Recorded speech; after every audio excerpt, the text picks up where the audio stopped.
अस्सलाम वालेकुम। तो आज हम डिस्कस कर रहे हैं क्लेजिया। क्लेजिया क्या होता है? एक मोटेलिटी डिसऑर्डर है। इसमें क्या होता है कि लोअर एस्फिजियल स्फिंक्टर रिलैक्स नहीं हो पाता, वो कंट्रैक्टेड रहता है। और वो क्यों कंट्रैक्टेड रहता है? क्योंकि डैमेज हो जाते हैं उसके अंदर न्यूरॉन सेल्स मेंटेरिक प्लेक्सिस के अंदर, तो इस वजह से उसकी कंट्रैक्टेड रहता है, वो रिलैक्स नहीं होता।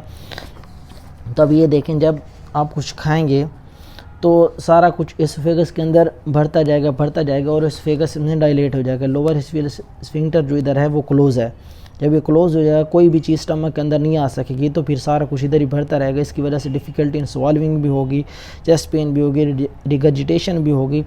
तो इसकी वजह से डिफरेंट फाइंडिंग्स आएंगी। और क्योंकि ये इधर सारा कुछ आप खा रहे हैं और ये बंद हो रहा है, क्योंकि लोअर एस्फिजियल स्फिंक्टर जो है आगे बंद है, तो ये इसके अंदर ही रहेगा और ये पीछे रिगर्जिटेट करेगा, या हत्ता कि ये ट्रैकिया में भी चला जाएगा, उधर से एस्पायरेशन नमूनिया भी हो जाएगा। तो डिफरेंट किस्म की फाइंडिंग्स आएंगी। तो सबसे पहले हम देखते हैं इसकी फिजियोलॉजी में क्या है कि हमारे जीआईडी का अपना एक नर्वस सिस्टम है जिसे हम एंटेरिक नर्वस सिस्टम बोलते हैं, और इसको कंट्रोल कर रहा है सीएनएस बाय वेगस नर्व। और फिर एंटेरिक नर्वस सिस्टम जो है जीआईटी की वॉल्स में होता है। अब इसके आगे दो प्लेक्सिस हैं। सबसे पहला जिसका प्लेक्सिस है इनर सबम्यूकोसल प्लेक्सिस, जिसे हम मीजनर प्लेक्सिस भी बोलते हैं। इसका काम क्या है कि ये कंट्रोल कर रहा होता है जीआईटी की सिक्रेशंस को और लोकल ब्लड फ्लो को। और दूसरा हमारे पास आउटर प्लेक्सिस से मेंटेरिक प्लेक्सिस बोलते हैं, या ओरबैक्स प्लेक्सिस भी बोलते हैं। तो इसका जो मेन काम है, ये कंट्रोल कर रहा होता है जीआईटी की मूवमेंट्स को। और ये वैसे भी मूवमेंट डिसऑर्डर है, तो इसका इधर बहुत रोल है, क्योंकि ये इसमें जो न्यूरॉन्स हैं वो डिस्ट्रॉय होते हैं, स्पेशली फिर इनहिबिटिव न्यूरॉन्स इसके अंदर डिस्ट्रॉय होते हैं। अब इसमें जो एक्साइटेटेड न्यूरॉन्स हैं वो रिलीज़ कर रहे थे न्यूरोट्रांसमीटर, जो कि एसिटाइलकोलिन। और इसका एसिटाइलकोलिन क्या कर रहा होता है? स्मूथ मसल की कंट्रैक्शन करा रहा होता है। जब स्मूथ मसल कंट्रैक्ट होंगे तो लोअर एस्फिजियल स्फिंक्टर जो है वो भी कंट्रैक्ट होता है, क्योंकि इसके इर्द गिर्द भी स्मूथ मसल्स होते हैं।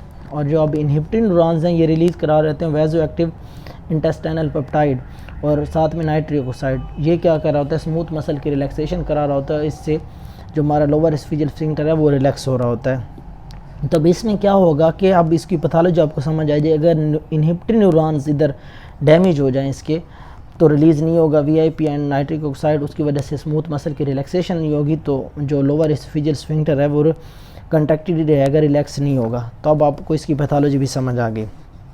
तो अब ये क्यों होता है? इसकी कुछ काजेज़ हैं, पॉसिबल काजेज़ हैं। वैसे तो मोस्टली ये इडियोपैथिक होता है।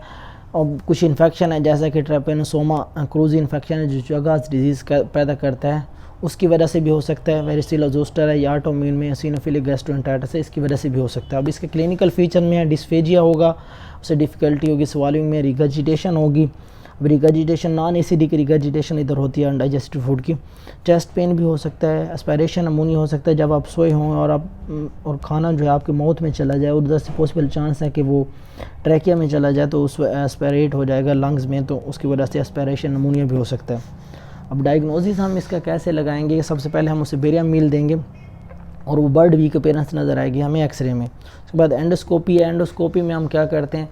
इसमें just rule out some complications malignancy वगैरह के लिए किया जाता है। और मानोमीट्री जो हमारे पास है गोल्ड स्टैंडर्ड टेस्ट है, तो इसमें जो लोअर एस्फिजियल स्फिंक्टर है उसका प्रेशर चेक किया जाता है, और इससे आपको कंफर्म हो जाएगा कि उसे क्लेजिया है। क्योंकि जब एसोफेगिया लोअर एस्फिजियल स्फिंक्टर कंट्रैक्ट रहेगा ज़्यादा देर तक, तो उसके अंदर प्रेशर इंक्रीज़ हो जाएगा। वैसे पहले भी प्रेशर इंक्रीज़ होता है, उसके अंदर ज़्यादा होता है, लेकिन जब वो कंट्रैक्टेड रहेगा, जब पहले रिलैक्स होता था तो वो थोड़ा सा प्रेशर उसका कम हो जाता था, लेकिन अब वो एक कॉन्स्टेंटली मतलब वो कंट्रैक्टेड है, तो उस वजह से उधर उसका प्रेशर हाई होगा। तो ये उसका मतलब इन्वेस्टिगेशन ऑफ चॉइस भी है मानोमेट्री जो है।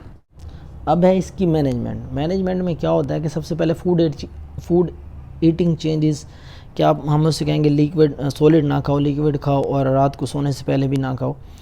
और उसके बाद है न्यूमेटिक डायलेशन में क्या होता है कि गाइड वायर के थ्रू आप एक बैलून इंसर्ट करते हैं from mouth to lower esophageal sphincter. तो वो लोअर एस्फिजियल स्फिंक्टर में बैलून जाके फोर्सफुली उधर एक्सपेंड होगा, तो उस वजह से डायलेट हो जाएगा लोअर एस्फिजियल स्फिंक्टर जो हमारा वो खुल जाएगा। और ये जो है इसकी सक्सेस रेशो 75% है, लेकिन कभी कभी ये होता है कि आपको बार बार भी ये करना पड़ता है, एक बार से काम नहीं चलता। उसके बाद जो है हाइलर मायोटोमी है।